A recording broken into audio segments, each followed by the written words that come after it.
Can you introduce yourself? Yeah, my name is Chelsey Johnson, and I'm a senior studying strategic communications and political science at Oklahoma State University. Great. And when and where did you study abroad? I studied abroad for the spring semester of my sophomore year in Tartu, Estonia. And how long were you abroad for? It was about 6 months. Nice. And what did your program consist of? Like, what were some of your academics and what were some of the things you did while in country? Yeah, so while I was attending the university, I was taking classes that focused on European Union-Russian relations. Just kind of looking at that dynamic of being in Eastern Europe and what that meant politically. But I also took classes talking about social developments, kind of what had been happening in the Baltics since the end of the Cold War, and kind of their secession from the USSR in the 90s.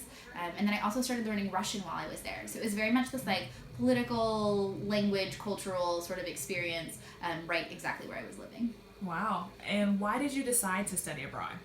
I had grown up with my best friend, having her mom be an immigrant from Ireland. And so this idea of kind of international living had always sort of been around. It had been an idea that I had heard of. But my parents have never left the country. And so for me, it was really something that I wanted to do for myself and really branching out in that way. Nice. And were finances a concern for you? And if they were, how did you afford to study abroad?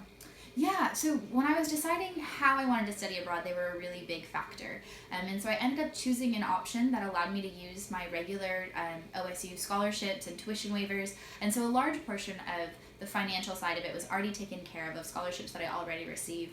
But I was definitely concerned about living expenses in the country I was in, so rent and food and all of that. And so my local study abroad office provides scholarships that I applied for that helped cover that funding. Nice. And can you say what some of those scholarships were? Yeah, so I received the Provost and Humphreys tuition waiver grant, and that was kind of the main one, or not tuition waiver, sorry, but just like a scholarship. So that I used towards my housing and covered all of that, and that was kind of the main one that I applied for. Nice. And can you tell us while you're abroad if you experienced any discrimination, or did you feel like you were treated any differently because of how you identify?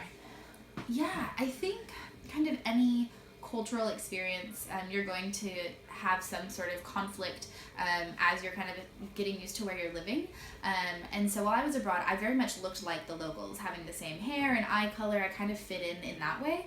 So that wasn't so much of an issue. Of course, there was the occasional like identifying as an American, definitely, got a little bit of pushback sometimes.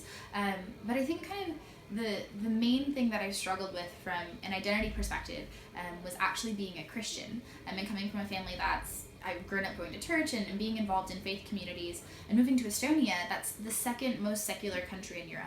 And so I had no idea really what to expect. I kind of thought that it wouldn't be a big deal, it wouldn't be talked about. And with a lot of people, it wasn't. People didn't think of religion in their own lives, and so it wasn't really something they asked about.